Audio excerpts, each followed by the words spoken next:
All right, class, settle down, please. The kids were all standing by the window, staring up into the sky. Everyone was staring up into the sky today. Even the teachers. Everyone was a kid today. Seats, please. Seats. Rory's hand shot up towards the ceiling as soon as he sat down. Yes, Rory? Can we watch the eclipse today? Yes. Being an elementary teacher had its perks. Long summers, not sitting behind a desk, and, as cheesy as it sounds, when the kids were excited, nothing was better. Today was shaping up to be a classic. I know everyone is excited, but the eclipse is not for another 4 hours, okay? So I'm going to need everyone to focus until then. If you behave, maybe I'll let us have an extra long recess. How does that sound? The kids were beaming, all 25 of them. 5th grade was a good age. It was just before middle school. Let's open up to page 29 of our math books. Tessa, can you come up to the chalkboard and walk us through the first problem, please? Another perk to being a teacher, midday breaks. The first midday break on a Tuesday was at 10:15 when my class had gym. This meant I could potentially extend my gradual flirtation with Miss Chastain. Emphasis on the miss. She had red hair that almost melted my skull the first time I saw it. With all due respect to the other teachers at my school, there wasn't a ton to look at. Not that I was there for the looks. I was there to teach. In fact, the odds of finding a potential life partner at an elementary school in Cannon Beach, Oregon are about slim to slimmer. The population of the whole city is under 2,000. The term city is being charitable. Don't get me wrong, it's a gorgeous place to live. But there's only one elementary school. You can imagine my shock at meeting Miss Chastain on the first day. The thinking behind working there originally was that I wouldn't have any distractions. I'd be able to put in 5 to 7 years and then potentially look for a job teaching in Hawaii. That was the ultimate goal. Until I met Miss Chastain. I call her Miss Chastain because that's how she was introduced to me, and there's something hot about referring to a woman as Miss, as if she is actually my teacher. Although, I think I'm actually older than her. Truthfully, I don't know much about Miss Chastain, which just increases the hotness. She has no social media. She's quiet, but in a cool, mysterious, I might have been a smoker in college and dated a couple of musicians kind of way. She's the total enigmatic package. Naturally, there was some competition for the affection and attention of Miss Chastain. Mr. Mata. Gym teacher. I had about 10 years on him, and 30 pounds. But he was a likable guy who all the kids loved. Hell, even I liked him. He was hilarious. He did an impression of Burt Reynolds that put me in tears. But I didn't like him enough to let him steal Miss Chastain away from me. That's a bridge too far. Have I mentioned her red hair? I did, right? Okay, good. The 10:15 break was clutch because the only teachers that were free then were me, her, and Mrs. Salguero. Salguero was the art teacher. She would sip her tea and read a book, which meant me and Chastain could chit-chat. I'd only been there a month, but I was veering dangerously close to having no choice but to ask this woman out. There were pros and cons of this predicament. Pro, she says yes, we fall in love, she has 25 of my babies. Con, she says no, I have to quit my job and move to Russia out of shame. Maybe not Russia, but far away. How far is a flight to Russia? Chastain had one of those laughs where her whole body would vibrate. You know those laughs. She had one. And I'd gotten a big belly laugh out of her the previous day. I was doing an impression of my strut. She had mentioned recently watching some John Travolta movie. Mrs. Salguero said she loved him. I interjected that it was cause of the strut. What strut? She said. This strut. Ladies and gentlemen of the Academy, when I say I nailed the John Travolta strut, I nailed it. Salguero mimicked fanning herself while Chastain laughed with her whole body. I was in. The foundation of our lifelong romance was now officially in development. Make a lady laugh and she's all yours. This was my mother's big advice to me prior to my senior prom. I love you, Mom. Even though a laugh can only get you so far, you needed some charm, confidence, a dash of good looks, and, as previously mentioned, a damn fine strut. Yet, here I was. It was 10:23, and it was just me and Mrs. Salguero. Chastain was nowhere to be seen. Did everyone get their glasses? We turned to see the vice principal, Mrs. Stern, standing in the doorway with a big box of Eclipse glasses. I have some bags here in case you need to carry them. Mrs. Stern had an uncanny ability to always have a bag when something needed to be put away, regardless of its size. It was a superpower that only a true grandmother could possess. "What time is the eclipse?" Mrs. Salguero asked. "I believe it's at 12:34, I said, while wondering where my bride-to-be was. Mrs. Salguero took a couple eclipse glasses and put them in her purse. "Take as many as you want, Sophia. We've got a whole other box here. You too, Jimmy." "I actually brought my own, but thanks, Diana." I was now halfway into my second iced coffee, and still no sign of Chastain. "Is it starting yet?" The kids could not contain themselves. Anytime I turned around, they were turning sideways. This is the first time in my tenure as teacher that I wished we didn't have big windows that let in a gorgeous amount of light into our classroom. It was like a magnifying glass for all the kids. "No, we have another hour. Guys, let's focus, okay? I promise we will not miss the eclipse. Let's turn to page 14 in our science books. Garrett, can you start reading from the first paragraph?" Garrett started reading. Everyone was paying attention for about 3 seconds. By the 4th second, everyone except Garrett was now staring out the window. I felt bad for Garrett. I could tell that he could tell that he was the only one not looking out the window. Screw it, I thought. Who doesn't want to be a hero every now and then? "All right, class." They all looked up at me, as if I was about to tell them the meaning of life. "Let's go outside."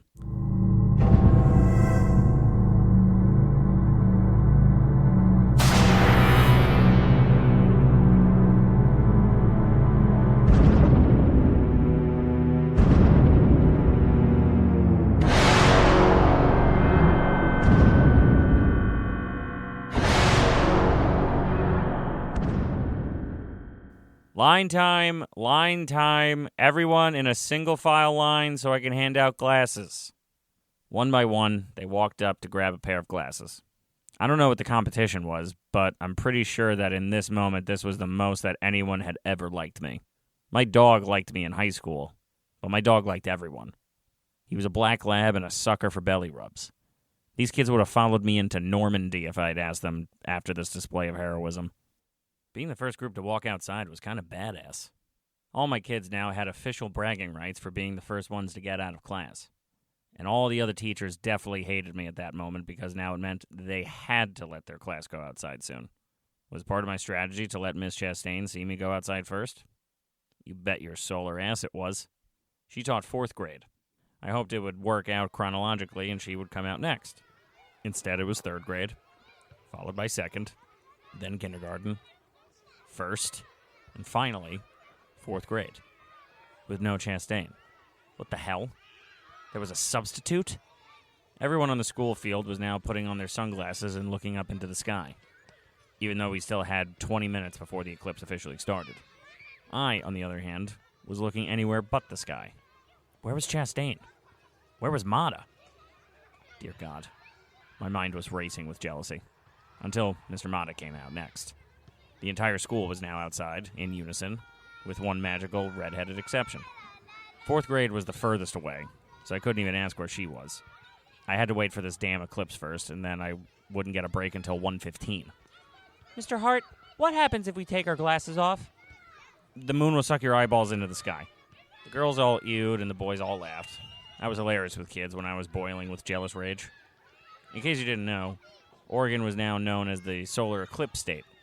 We were the first state in the path of totality, so for the past couple of weeks, we had a large influx of tourists and eclipse enthusiasts. We held events and festivals all across the state. Oregonians generally have a strong interest in astronomy and natural phenomena, making them particularly enthusiastic about solar eclipses when they occur. That's a long-winded way of saying that Oregon, for the most part, are really friendly dorks who like to get high. Don't fact-check that. T-minus 3 minutes to the eclipse and still no Chastain. I was fooling myself into thinking maybe she would ride in at the last moment. No such luck. It was a Monday. Did she go out of town? Was she hungover from too much lovemaking? The possibilities were endless.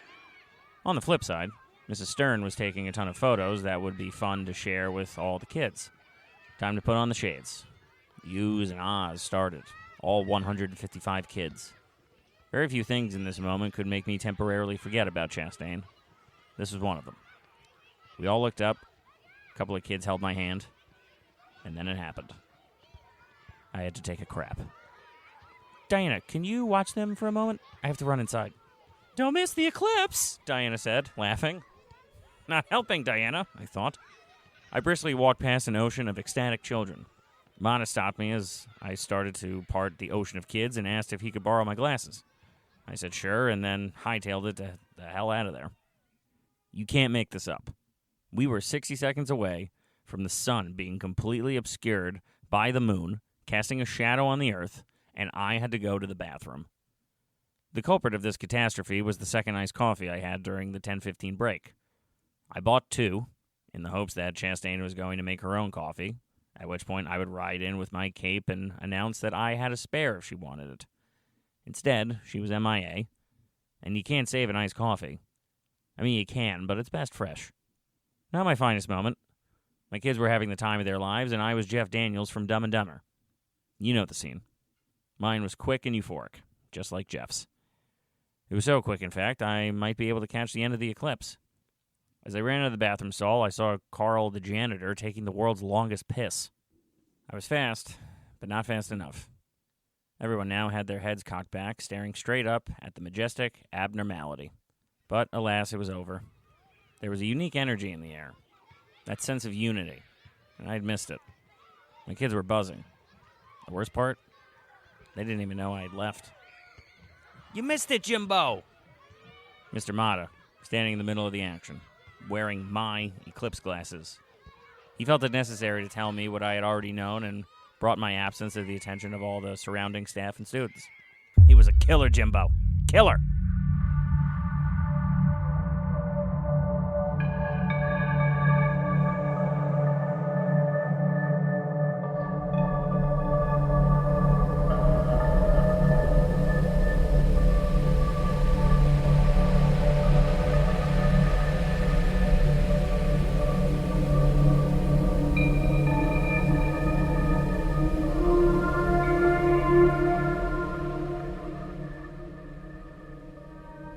Watching a movie is the white flag.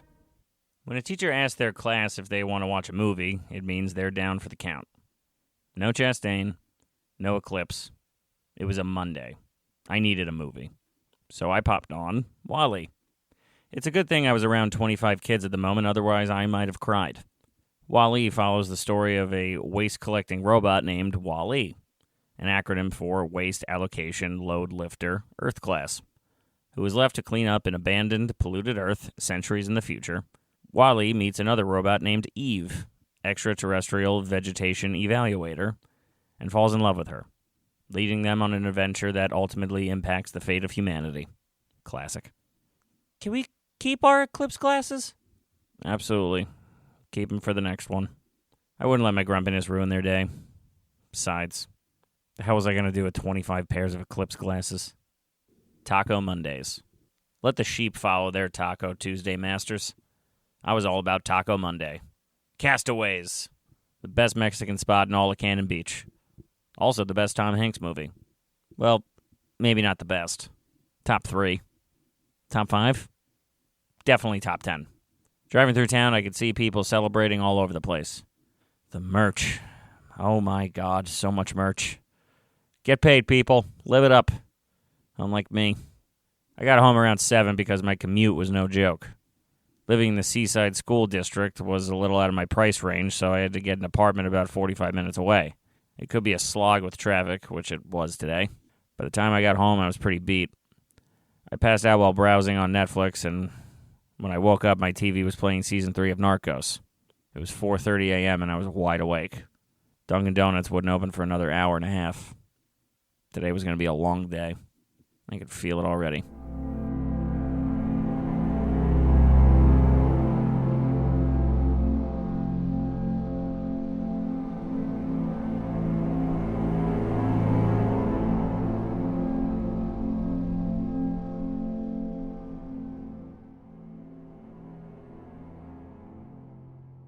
Empty. The parking lot was almost entirely empty. I double-checked my watch. I was on time. 20 minutes before the start of school. Just like every other day. I got out, looked around. The only other car was from Carl, the janitor. I walked towards the school. This is the kind of thing that happens in a dream. When you're the only one doing something, And you feel embarrassed. Being the only naked person, that's a classic. In my reality, I was the only one here. Except for Carl. Carl was always at the school. I went inside. The lights were on. That's a good sign. But the complete lack of people? Not a good sign. The main office was empty. The gym was empty. All of the classrooms? Yep. I hear the familiar sounds of a wastebasket being pushed on a bumpy carpet. Carl, where is everyone? Carl turned to me, shrugged. That was a typical response from Carl. We heard the doors open. It was Rory and Tessa. And then more of my kids started walking inside. Half of them still wearing their eclipse glasses. The other half of them had them in their hands. Hi, Mr. Hart. Good morning, guys. Mr. Hart, where is everyone? I guess we're the first ones in today. Do we get a prize? Yes. We do? We get to learn more than everyone else.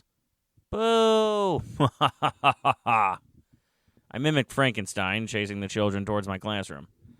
As they began to become settled inside, I walked back out into the hallways. And then I heard it. Jimmy? Not since the first time I heard the Jurassic Park theme song had a sound made me quiver with such joy. It was Chastain. She was back.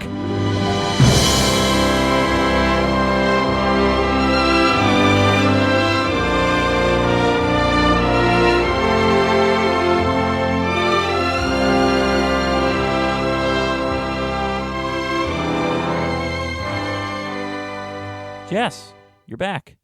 Yeah, long weekend. My mind began to sprint. Long weekend? What did that mean? Non-stop makeout marathon with a new boyfriend? Multiple marathon makeouts with a variety of exotic foreign men? The possibilities for jealousy were endless. She broke my rage with another question. Where is everyone? I don't know. Did they cancel? Why wouldn't they call us? Maybe they forgot about us, I said, hoping for that standard angelic Chastain laugh. She didn't even hear me. She was too busy looking around for answers. Have you seen any of my kids? I haven't, I told her. Actually, the only kids here are mine.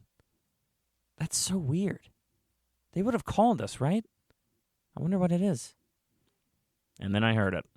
The opposite of the Jurassic Park theme song. The Wild Wild West theme song. It was Mr. Mata. I'll tell you what it is.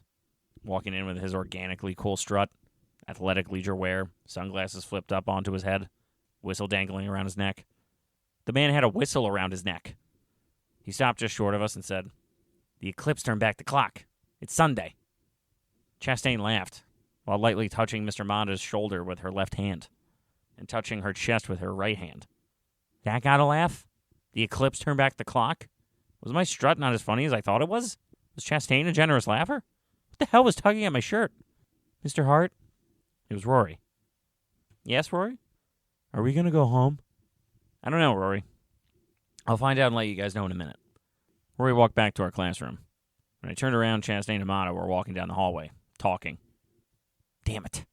Mata had seized his moment. Should I buy a whistle? This was the thought circulating around my brain as Garrett raised his hand. Mr. Hart, how come we're the only ones that had to come into school today? That's not fair. Because we're 5th grade, Garrett. 5th grade has to set an example for everyone else since we're the oldest ones. That's not fair. Thinking about Chastain and Mata, I mumbled. Tell me about it. While sipping my iced coffee and staring out at the big, bright windows, waiting for a sign. Nobody's picking up. We tried calling everyone. Mata and Chastain were now a team. They were standing in my doorway, giving my class an update, as a team. I'm buying a whistle. Women love whistles. Who knew? Mr. Hart, does that mean we get to go home? I can't just let you guys leave, Tessa. You're my responsibility. But there's nothing to worry about. I'm sure we'll figure all this out soon. I'm going to head over to Diana's house. It's right around the corner. Mr. Mata was halfway through flipping his sunglasses down off his head onto his eyeballs when Chastain said it. Do you want me to come with you? My inner monologue was a war zone. Son of a... Nah, you stay here. Help him out. Thank God. Wait. Help him out? Did he just emasculate me in front of my women and children? Okay. Good luck. Thanks. Mr. Mata turned to my class and said, Back in a flash, bulbs. The entire class laughed. Chastain laughed. Even I kind of laughed. Damn you, Mata! Does your lovability have no dead end? Hi, class. Hi, Mrs. Chastain. It's Miss Chastain. Miss Chastain was now being interrogated by my students. It was their way of getting to know guests, spontaneously shouting personal questions at them in a rapid pace. You're not married? No. Have you ever been married? Guys, I interrupted, playing hero even though I desperately wanted this line of questioning to continue. Let's not be rude to Miss Chastain. It's okay. No, I have never been married. Are you going to marry Mr. Mata? Chastain laughed. My heart nearly exploded out of my chest and I yelled, No more questions! Let's open a book! What book? I don't know! Mr. Hart, are you okay? You're sweating. It's hot in here, Harold. Chastain chimed in. Mr. Mata said Carl told him the air conditioner was not working. Well, that's not cool. Nothing. Not even a goddamn chuckle. Not even from Garrett. And he laughed at all my jokes. Was I in hell? Had the eclipse sent me into the underworld? Can we have class outside? You know what, Tessa? That's a great idea. Really? Everyone grab your backpacks. Let's head out. Miss Chastain, would you like to join us? I better stay here in case anyone shows up. Me and Mr. Mata will meet up with you. Great! I said, way too loud, pretending not to care, even though by trying too hard to not care, I was clearly coming across as someone who cared too much. Chastain had Mr. Mata, and I had the fiery pits of hell for eternity.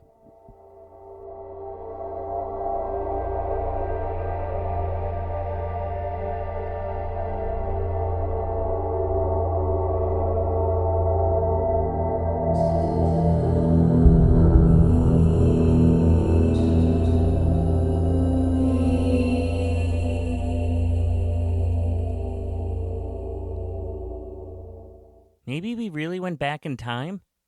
It's a funny theory, Ryan, but why just us? Why didn't anyone else go back in time? Ryan searched for an answer. Maybe because, magic glasses? Well, I did buy these from a magician.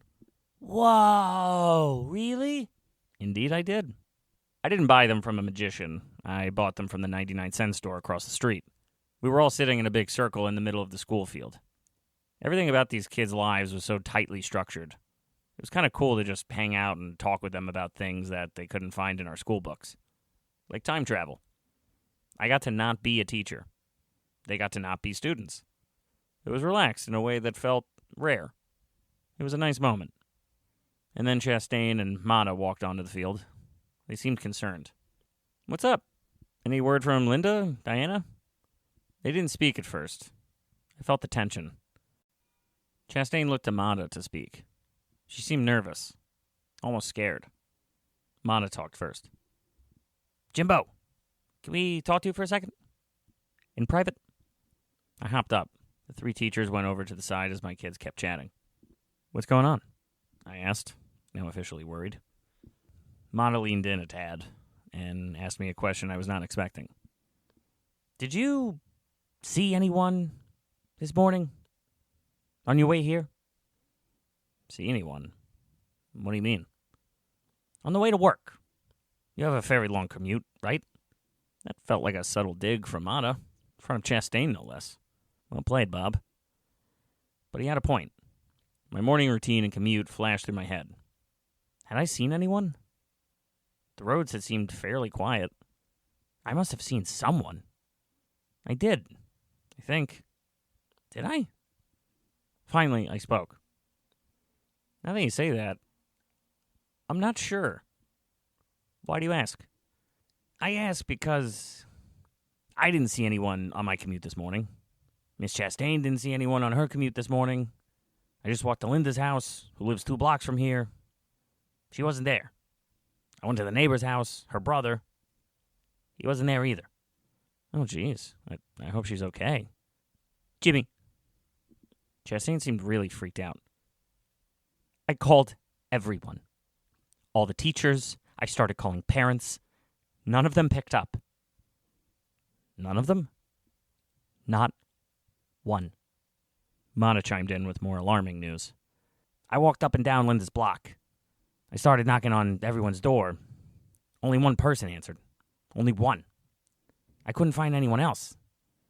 It's like they're just gone. They both nodded at me. I turned to my kids. What do I say? We don't prep you for this in graduate school. Everyone, eyes up here. I have a question. Did anyone get a ride this morning? One hand raised. It was Josh, the quietest kid in class. I had a soft spot for Josh because he was a sweetheart, and I think his parents kind of ignored him. He never raised his hand. Josh got a ride. But everyone else walked? I felt bad making Josh feeling excluded in some way, since that's probably how he felt all the time. But I was making a point. All the kids nodded that they had walked. Mata stepped up. Hey, guys. Did any one of you see your parents this morning? Did you kind of get yourselves all ready for school and walk over? All the kids started nodding and talking over each other, answering that they had woken up, gotten ready, dressed, packed random lunches, and then walked over to school. Cannon Beach was the kind of community where fifth graders could walk to school without fear. It was a tight-knit, very pleasant place to raise your kiddos. Tessa asked what the rest of the class was thinking. My parents normally give me and my sister a ride, but they weren't there this morning, so I just walked because it's not that far. Chastain asked Tessa another question. Sweetie, your parents and sister weren't home this morning? Tessa shook her head. Suddenly, my jealousy of Mata and Chastain took a back seat to whatever the hell was happening. It dawned on me that I had only seen one or two cars during my entire commute that morning. Dunkin' Donuts, I mumbled. What was that, Jimmy? The Dunkin' Donuts I always stop at. Nobody answered at the drive-thru. So it's not just the school? Does this mean we get to go home? I couldn't even tell which one of my kids said that. It could have been any of them. Mata huddled me and Chastain together, trying to decipher this. Let's break this down. Us three. Carl. Is that it? Just us four amongst the staff? We nodded.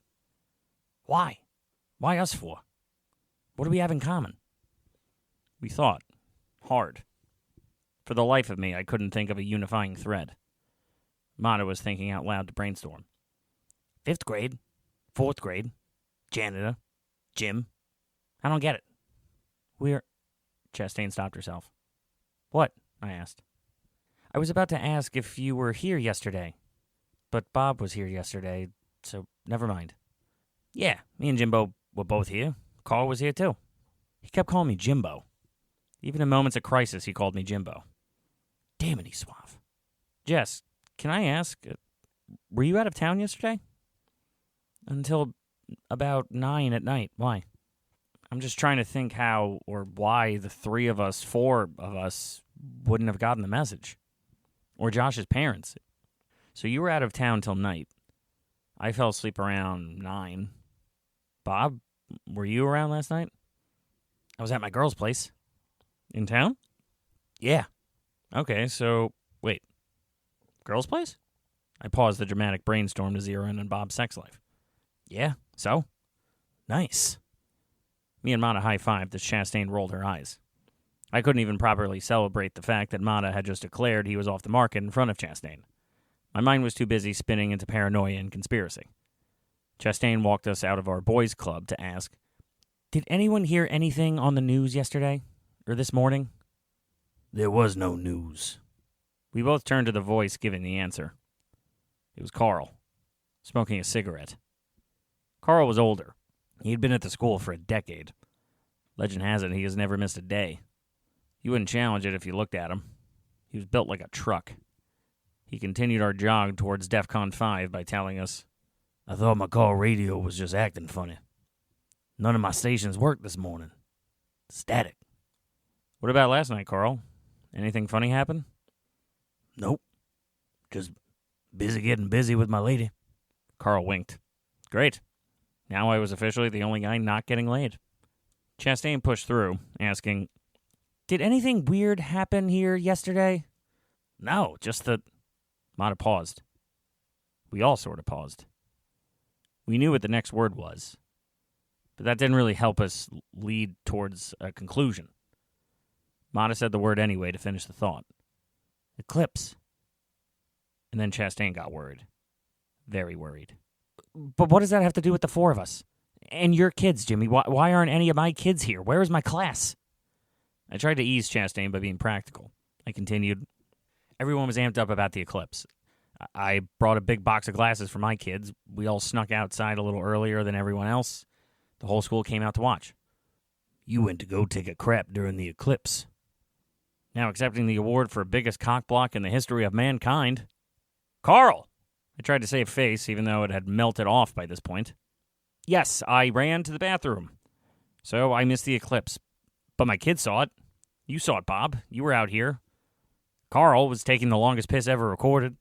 Damn right, Carl said, with pride for some reason. Jess, did you watch the eclipse yesterday? No, we were at the beach and forgot to bring the right sunglasses. Mata turned to me. Luckily, I could borrow yours to watch it, because you were taking a crap. I was not taking... Eureka. Nail on the head. The glasses. What about them? I missed the eclipse. Carl missed the eclipse. Jess missed the eclipse. I saw it, Mata said. With my glasses, I said. And my kids watched. With my glasses. What are you saying, Jimbo? They had some kind of magic glasses? I don't know what I'm saying. All I know is that the rest of the school were all wearing the same glasses that the principal, Diana, had brought. So maybe everyone who used those glasses got sick? Maybe. Jimbo, we would hear if the whole town got sick. They straight up vanished. Maybe it's time we took a ride. We all turned to Carl as he lit up his cigar.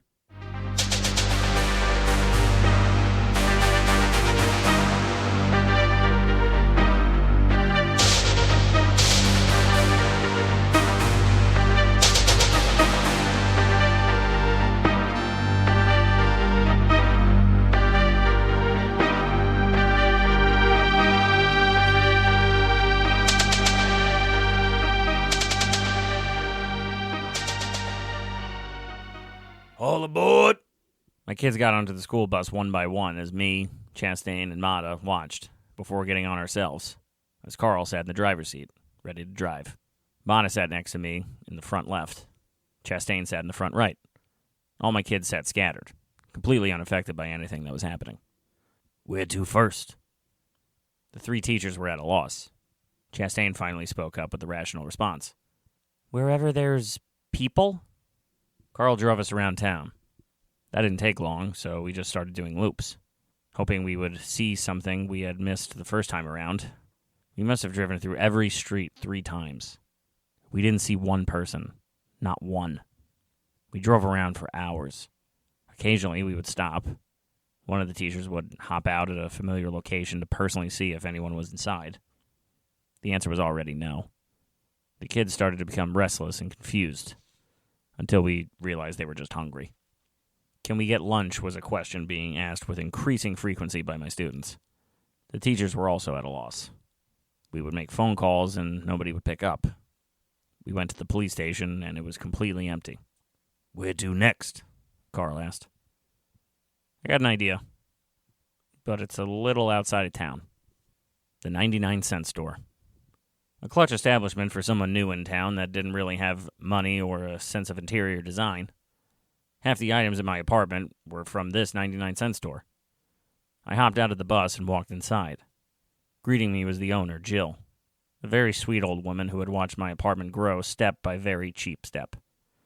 Good morning, Jimmy. Was beginning to think the whole town had moved on me. Hi, Jill. Has anyone else come in today? You are the first person, Jimmy. My goodness, this must be the slowest day in the history of my store. I just don't understand it. Jill, we're all a little freaked out. We can't get in contact with anyone. You're the first person we found in hours. Did you notice anything strange last night? Or yesterday? Well, besides the eclipse, She said.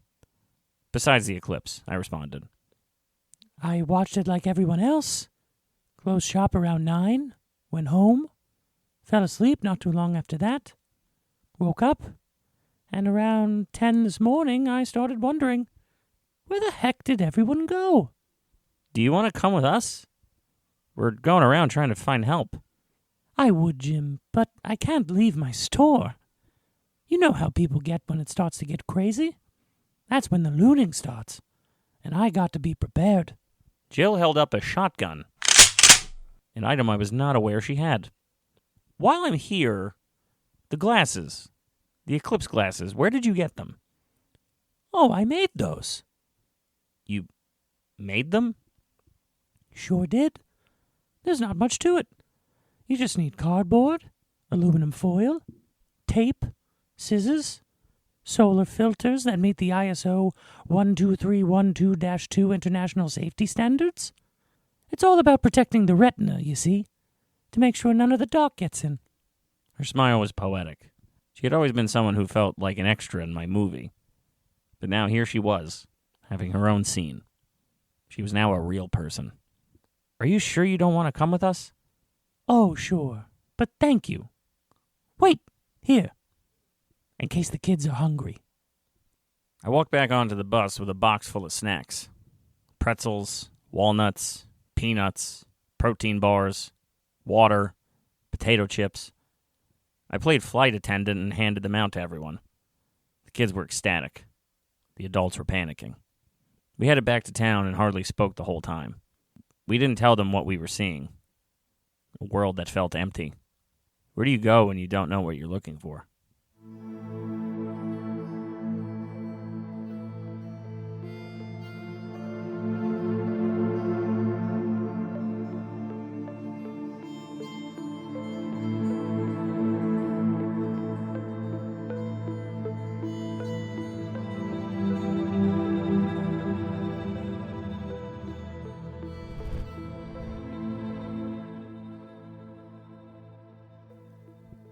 It felt like neutral ground.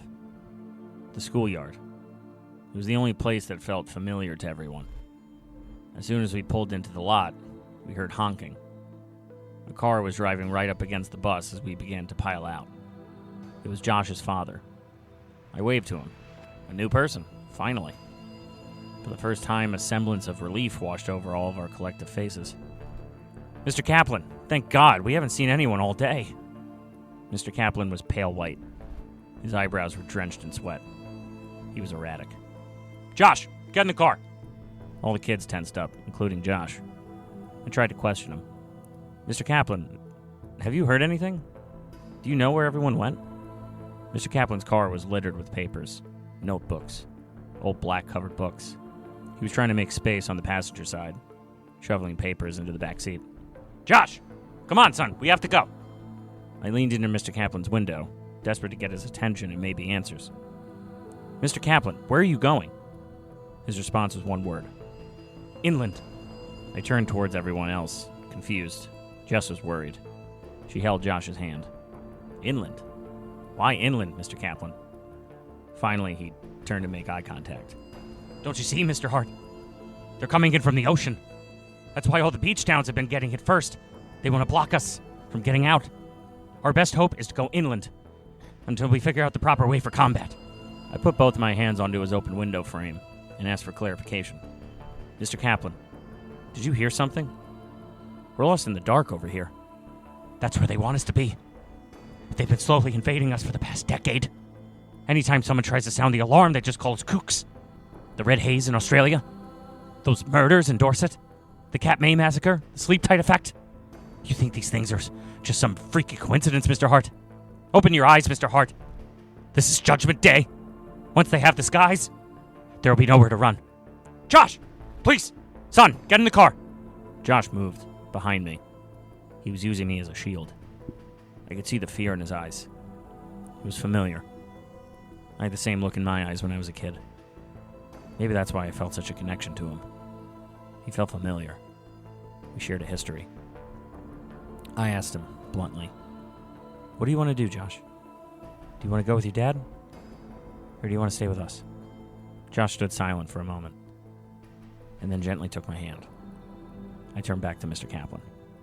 I think he's staying with us, Mr. Kaplan. Mr. Kaplan's eyes welled up. He could see who he was for the first time. Through the eyes of his child, his only child. He tried to hide the pain, so he looked up at me. Will you watch over him? He asked. I nodded. Mr. Kaplan nodded too. Then he drove off through the parking lot, out onto the main road.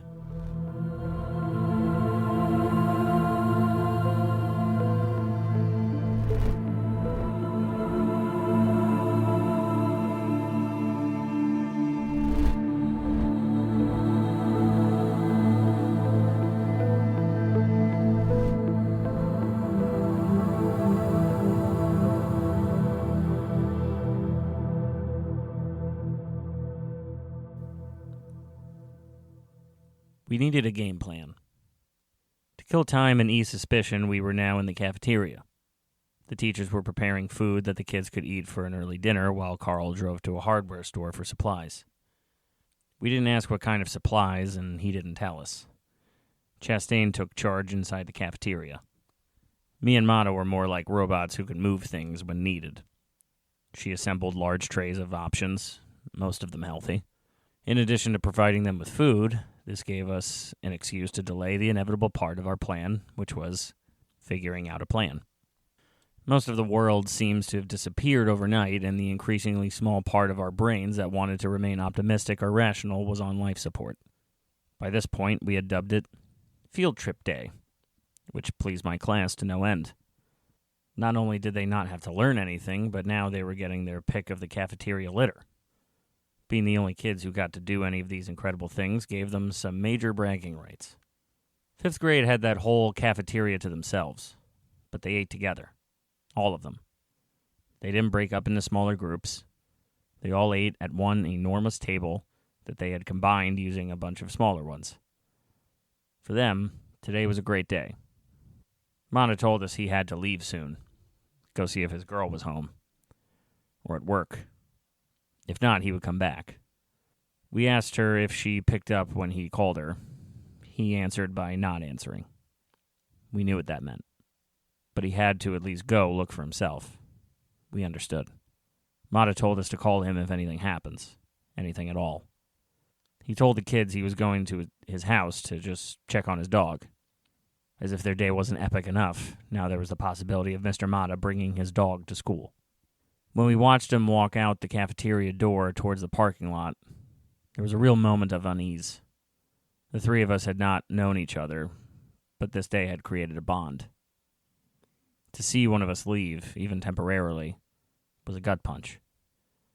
We had to wonder if we would ever see him again.